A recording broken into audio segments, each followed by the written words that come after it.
ଏଇ ଥରକ କଣ ନିଜ ନିଜ ସିନେମା को ଚ୍ୟାଲେଞ୍ଜ ଦଉଛନ୍ତି ଭିଲେନ ରେ ଆମେ ଆଉ ଗୋଟେ ଦେଖିଥିଲୁ ବହୁତ ବଡ କଣ ଲାର୍ଜର ଦାନ ଲାଇଫ ଏବେ କଣ ଲାର୍ଜର ଦାନ ଲାଇଫ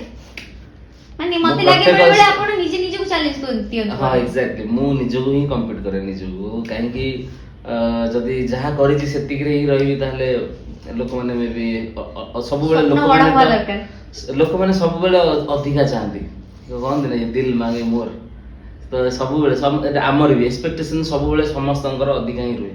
ଯାହା ବି ଆମେ ପୂର୍ବରୁ କାମ କରୁ ତା ପରଟା ଆଉ ଟିକେ ଭଲ ହଉ ମନେକର ଏମାନେ ଖାଇବାକୁ ଯାଉଥିବ ହଁ ଆଜି ଏତିକି ଖାଇଲେ କାଲି ଆଉ ଟିକେ ଭଲ ଖାଇବା ଆଜି ଏହା ପିଛା ଗୋଟେ ଭଲ ଖାଆନ୍ତି କିଏ କହିଲା ଖାଆନ୍ତି ମୁଁ ଖାଏ ସମସ୍ତେ ଖାଆନ୍ତି ମଣିଷ ବଞ୍ଚିବ କେମିତି ନହେଲେ କିନ୍ତୁ ଯାହା ବି ହୁଏ ଆମର ଲାଇଫ ପୂର୍ବରୁ ବି ଯାହା ଥାଏ ଆମେ ଚାହୁଁ କଣ ଆମ ଫ୍ୟୁଚରଟା ଟିକେ ଭଲ ଥାଉ ତ ସବୁ ଜିନିଷ ଆମେ ଭଲ କରିବା ପାଇଁ ହିଁ ଚେଷ୍ଟା କରୁ ତ ବର୍ତ୍ତମାନ ବି ମୁଁ ଯୋଉ ସିନେମା କରିଛି ବର୍ତ୍ତମାନ ଗତ ସିନେମାରେ ଯାହା ବି କରିଥିଲି ଏଇଥିରେ ଆଉ ଟିକେ ଅଧିକା ଚେଷ୍ଟା କରିଛି କରିବା ପାଇଁ ୟା ପରେ ବି ଯଦି ମୁଁ କିଛି ଫିଲ୍ମ କରେ ତାହେଲେ ବି ମୁଁ ଆହୁରି ଅଧିକା କରିବା ପାଇଁ ଚେଷ୍ଟା କରିବି ତ ମୁଁ ସବୁବେଳେ ଅଧିକା କରିବା ପାଇଁ ହିଁ ଚେଷ୍ଟା କରିବି ଆଦେ ତ ଲାଗିନି ଆପଣ ଯୋଉ ଜିନିଷଟା କରୁଛନ୍ତି ଲୋକଙ୍କର ଏକ୍ସପେକ୍ଟେସନ ବି ବଢେଇ ଦଉଛନ୍ତି କାହିଁକିନା ଭିଲେନ ରେ ଆମେ ବିଗତ ଦିନ ମାନଙ୍କରେ ଆପଣ ଯାହା ବି ସିନେମା ଦେଖିଲେ ଭିଲେନ ଗୋଟେ